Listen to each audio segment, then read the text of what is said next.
Bonjour, c'est Laetitia de One Thing in a French Day à Paris.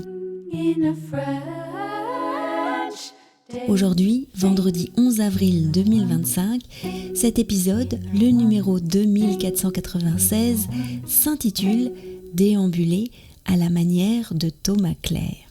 Sur onethinginafrenchday.com, vous pouvez découvrir les avantages parfois insoupçonnés qu'il y a à recevoir mes textes exacts, précis et fidèles à partir de 3 € par mois.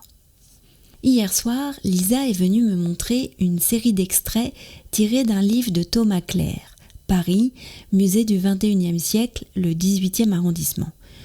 Je ne connaissais pas cet auteur ni ce livre sorti en 2024, mais j'ai lu les extraits avec curiosité, car je suis une fan de la prof de français de Lisa cette année. Dans ce livre, l'auteur décrit rue par rue le 18e arrondissement où il vient d'emménager après avoir visité 72 appartements dans Paris.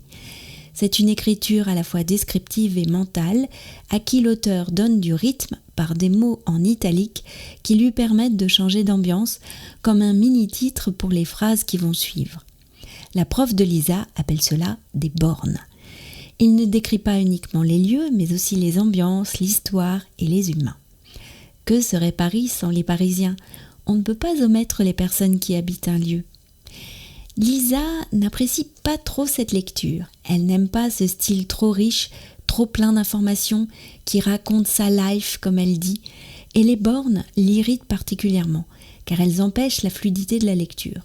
Je la comprends, moi qui ai lu avec bonheur en début d'année Le Pont de Beson de Jean Rollin, un autre auteur qui décrit la ville moderne. En même temps, je trouve cela amusant de lire des phrases comme « J'avais changé d'avis », une attitude mentale qui me correspond et fait souvent du bien. Parce que c'est en lisant ce genre de phrases que tout à coup, on peut justement changer d'avis et se faire du bien.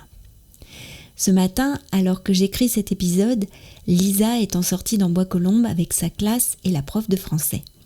Ils déambulent tous ensemble dans la ville, un carnet à la main, pour prendre des notes. Un médiateur les accompagne.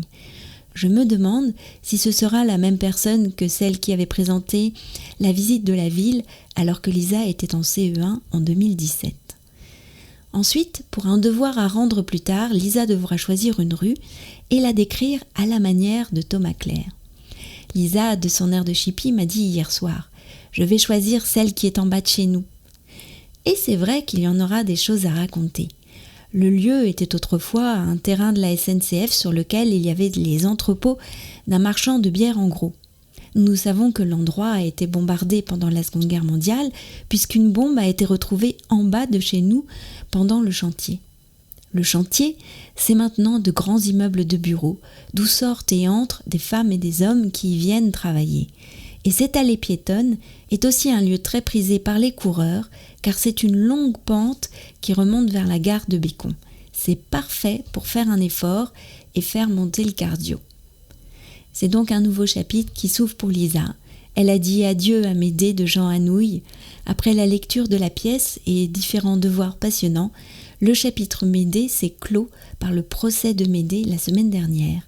Lisa a joué le rôle de Jason. C'était un exercice intéressant de donner sa version des faits et de montrer sa sincérité. Ça peut toujours servir dans la vie aussi. Je termine cet épisode en vous remerciant pour vos sympathiques messages à Émilie qui va courir le marathon de Paris ce dimanche. Je lui ai transmis vos messages. One Thing in a French Day, c'est fini pour aujourd'hui. Je vous souhaite à tous de passer un très bon week-end et je vous retrouve lundi pour un nouvel épisode du podcast. À bientôt, au revoir.